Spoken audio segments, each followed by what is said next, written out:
Алматыда жемқорлыққа бір табан жақын жоғарғы оқу орындарының аты аталды. Әлеуметтік сауалнамаға қаладағы жетекші 30-дан астам оқу орнының студенттері қатысқан. Тіпті парақор оқытушылардың аты жөндері де аталған. Сауалнама қорытындысымен тілшіміз Ришат Асқарбекұлы да танысты.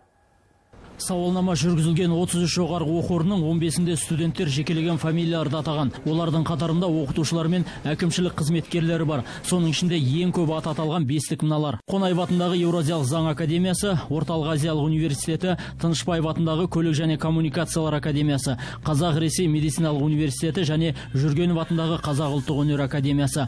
Жасырын жүргізілген әлеуметтік сауалнамада жемқорлықтан біршама алшақ оқу орындарда белгілі болды.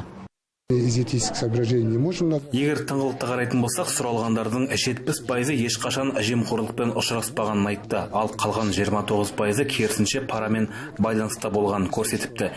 Енді осында аталған әр оқу орнымен жеке-жеке жұмыс жүргіземіз. Аты жөндері аталатын мұғалімдер де бар.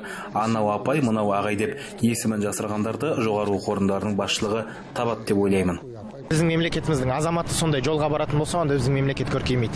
Сондықтан да біз өзімізден бастап, басынан бастау керек еді. Егер онда тығырыққа тірелді ма, оның шешімі жоқ па, онда солай ақ болсын. Сол өзін түскен мамандығына оқығысы келмейді да. Мысалы, ата-анасы қинап түсірген ба, немесе осылай болғаннан кейін, сол пәнді оқығысы келмегеннен кейін, менің ойымша солай парамен ішеді олар. Ал әлеуметтік сауалнама жүргізгендер анкетада көрсетілген оқытушылар есімдерін жарияламай отыр. Тізімді жоғарғы оқу орындарының ректорларына жолдамақ. Бороться с коррупцией сложно.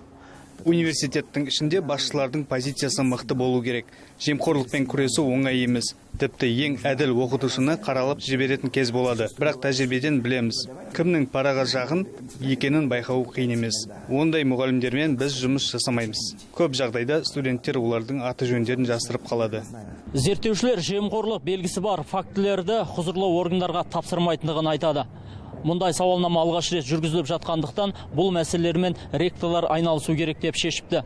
Жалпы сауалнамаға 10 мыңға жуық студент қатысқан. Айта кету керек, қазір бұл бастама республиканың барлық жерінде жүргізіліп жатыр. Оның жалпы қорытындысы алдағы күндері белгілі болмақ.